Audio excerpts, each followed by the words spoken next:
오늘 우리에게 주시는 하나님의 말씀은 마태복음 28장 9절과 10절의 말씀입니다. 신약성경 52쪽에 있습니다. 이제 제가 하나님의 말씀을 강독하겠습니다. 이것은 하나님의 말씀입니다.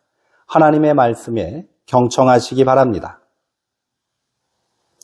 예수께서 그들을 만나 이르시되 평안하냐 하시거늘 여자들이 나아가 그 발을 붙잡고 경배하니 이에 예수께서 이르시되 무서워하지 말라. 가서 내 형제들에게 갈릴리로 가라 하라. 거기서 나를 보리라 하시니라. 아멘. 다시 시작하자라는 제목으로 말씀을 함께 나누겠습니다. 기독교 신앙의 독특성은 부활 신앙에 있습니다.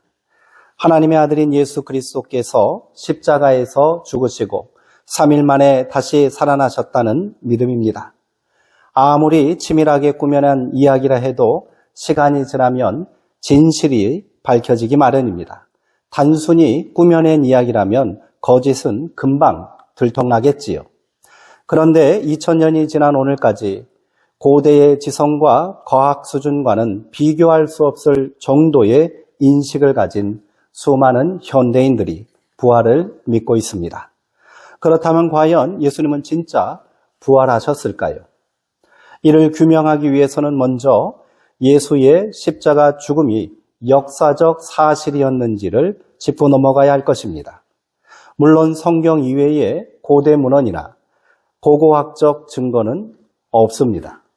하지만 객관 자료가 없다 해서 역사적 사실을 유추할 방법은 얼마든지 존재합니다.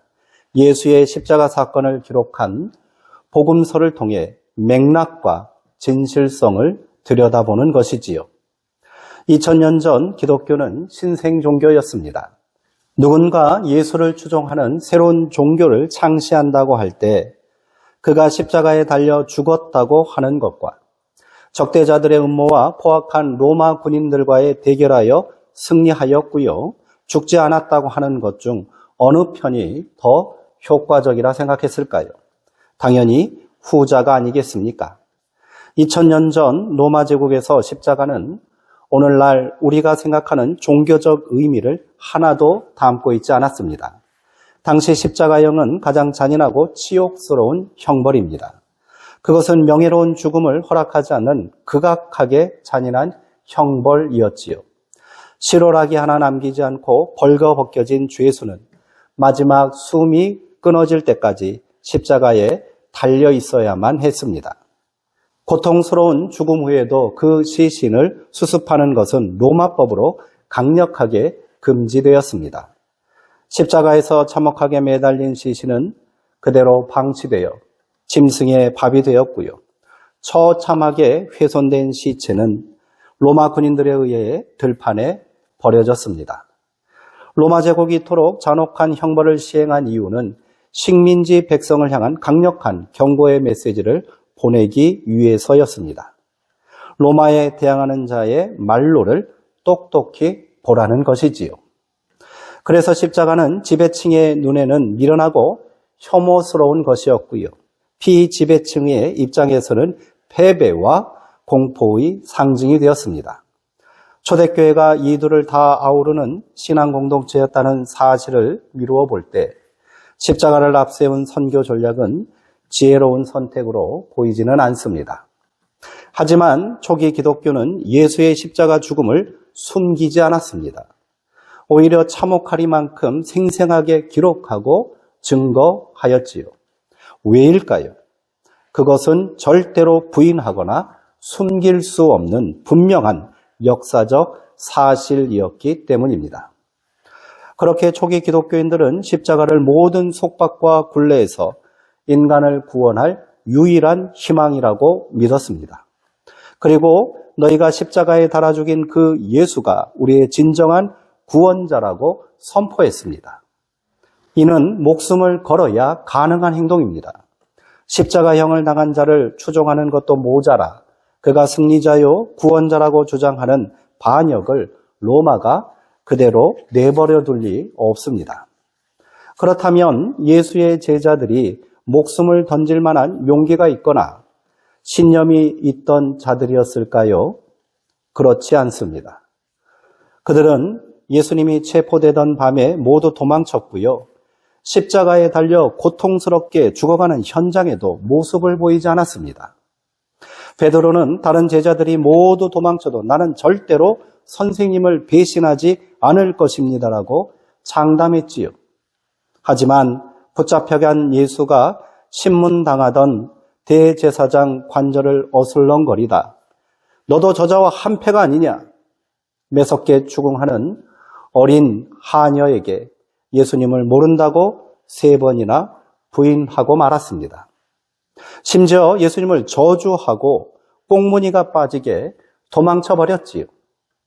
자신의 비겁함과 죄책감으로 인해 베드로는 새벽녘 닭이 울 때 짐승처럼 통곡하고 말았습니다. 그런데 이들이 어떻게 목숨을 걸고 예수님을 전하는 초기 기독교의 개척자들이 될 수 있었을까요?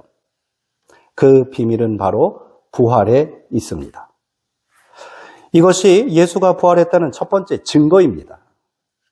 예수님의 부활이 아니라면 죄책감과 두려움 속에 숨어있던 제자들의 변화를 설명할 길이 없기 때문입니다. 12명의 공식적인 제자들뿐이 아닙니다. 성경에는 예수를 따랐던 소극적 추종자들이 있었음을 보여줍니다. 그중 십자가 사건과 관련된 사람은 아리마대 사람 요셉입니다. 성경에는 그가 부유한 유대의 귀족이며 존경받는 공회원이었다고 합니다.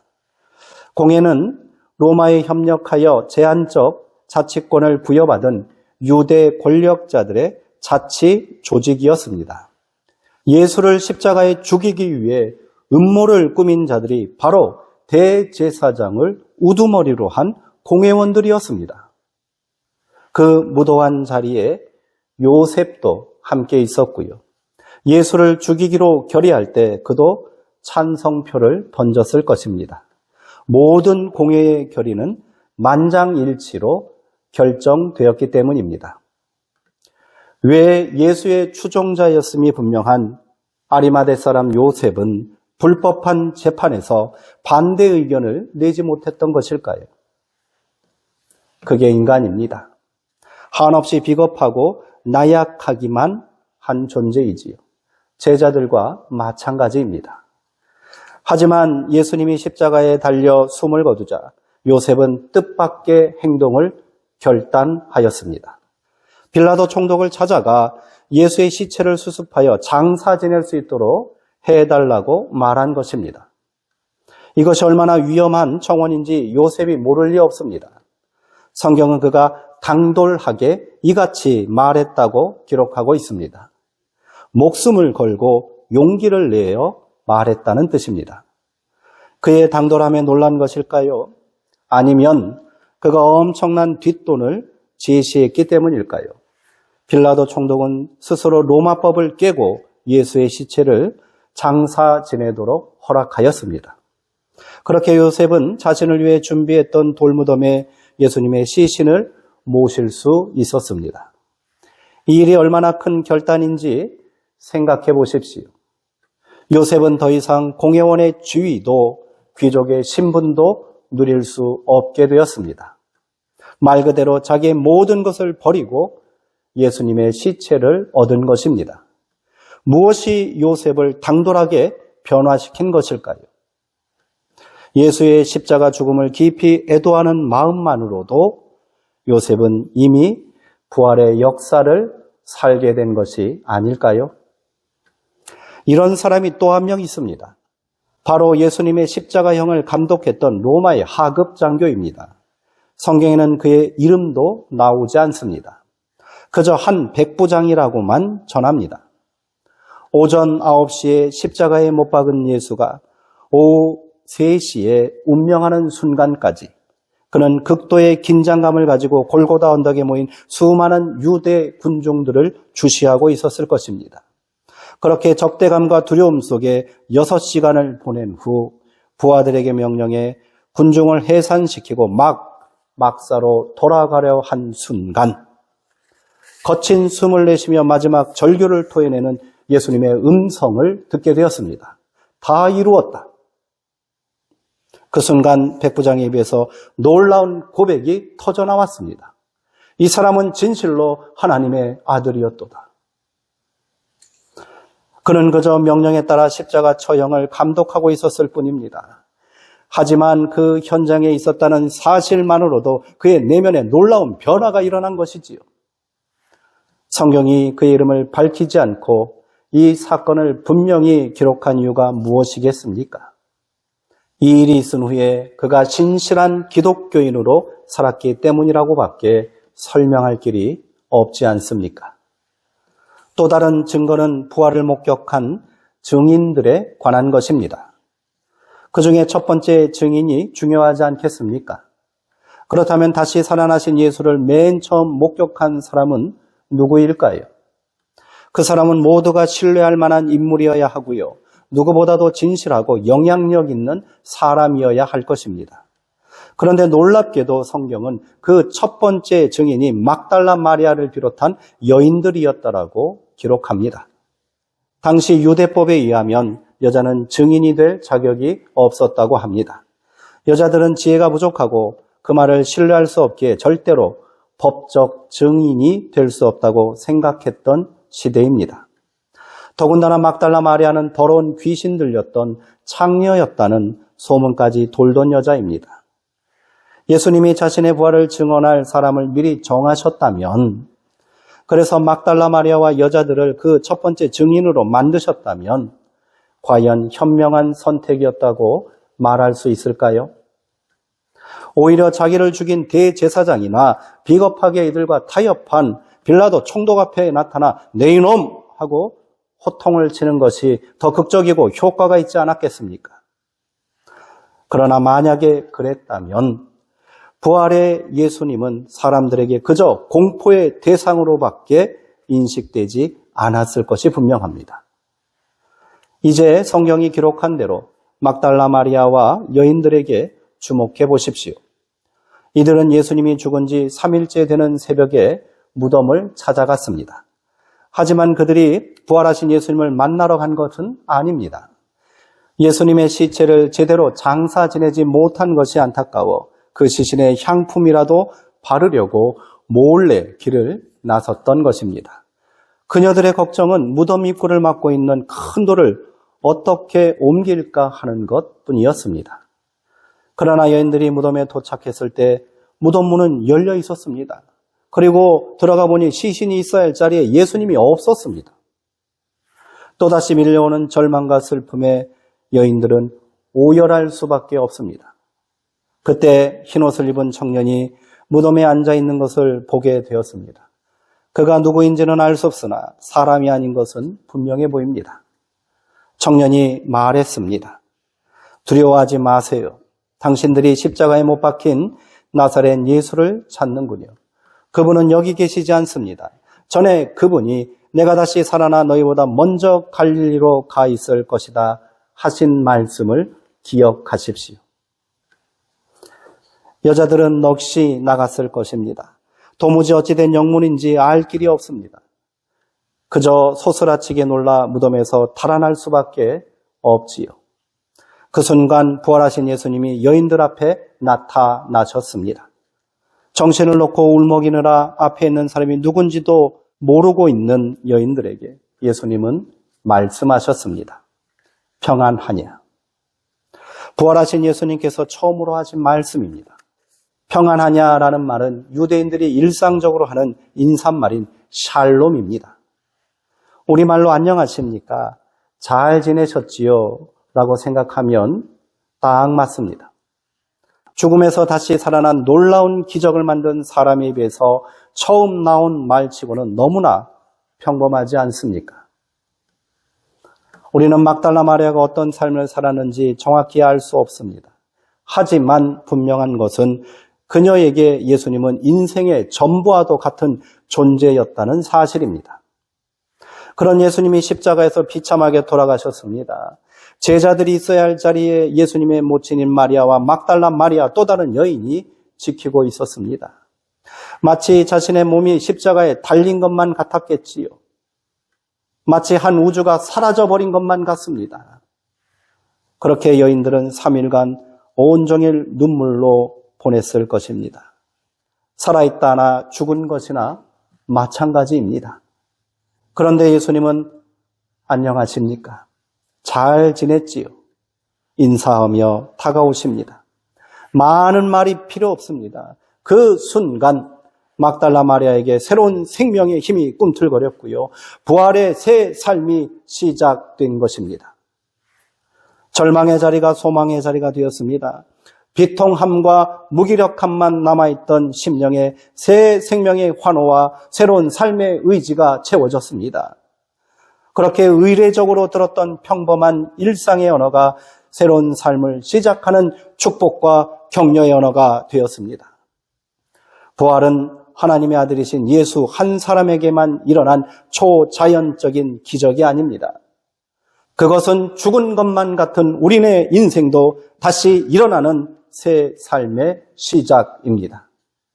이것이 성경이 증언하는 부활의 능력입니다.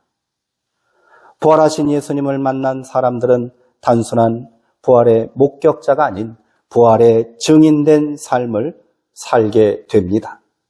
예수와 함께 부활하여 어둠과 절망의 현장을 희망과 재기의 생명의 자리로 변화시키는 삶을 살게 됩니다.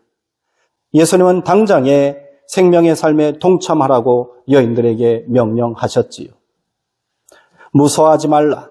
가서 제자들에게도 갈릴리로 가라 하라. 거기서 나를 보리라고 전하여라. 예수님을 배신하고 마지막 죽음의 현장에도 함께하지 못했다는 죄책감과 무도한 세력이 자신들도 죽일지 모른다는 두려움으로 깊은 절망과 죽음과 같은 어둠 속에 스스로를 감금하고 있었던 제자들에게 이 소식을 알려 함께 부활의 삶에 동참하게 하라는 명령입니다. 여인들에게 평범한 일상의 인사말을 건네며 부활의 삶이 시작되었음을 알리신 예수님은 제자들에게는 새로울 것 하나 없는 삶의 현장으로 돌아가 부활 역사에 동참하게 하라 명령하신 것입니다. 거기서 나와 함께 부활의 새 역사를 시작하자는 말씀입니다. 예수님의 죽음 이후 제자들은 어디로 가야 할지 몰랐습니다. 또 어떻게 살아야 할지 막막하기만 했을 것입니다. 만약에 예수님이 다시 부활하신다면 자신들만의 새로운 왕국을 만들어 다시는 절망하지 않고 다시는 패배하지 않는 말 그대로 아무 걱정 근심 없는 낙원으로 인도하시리라 생각했겠지요. 하지만 예수님이 제자들에게 다시 만나자고 한 땅은 갈릴리였습니다. 제자들이 평생을 살던 고향입니다. 3년간 예수님과 동고동락했지만 아무것 하나 변한 것 없는 실패의 땅입니다. 여전히 로마의 식민 통치 아래 신음하는 절망의 땅입니다. 그 어떤 희망의 씨앗도 심을 수 없는 죽음과도 같은 자리입니다. 그런데 예수님은 그곳이 다시 돌아가야 할 새로운 삶의 현장이라고 말씀하고 계십니다. 나와 함께 부활의 역사를 시작할 땅이라고 선포하십니다. 마침내 부활하신 예수님은 제자들과 갈릴리에서 제외하셨습니다. 그리고 이렇게 약속하셨습니다. 너희는 모든 민족에게 가서 내가 너희에게 분부한 모든 것을 가르쳐 지키게 하라. 기억하라. 내가 세상 끝날까지 너희와 항상 함께 있을 것이다. 아멘.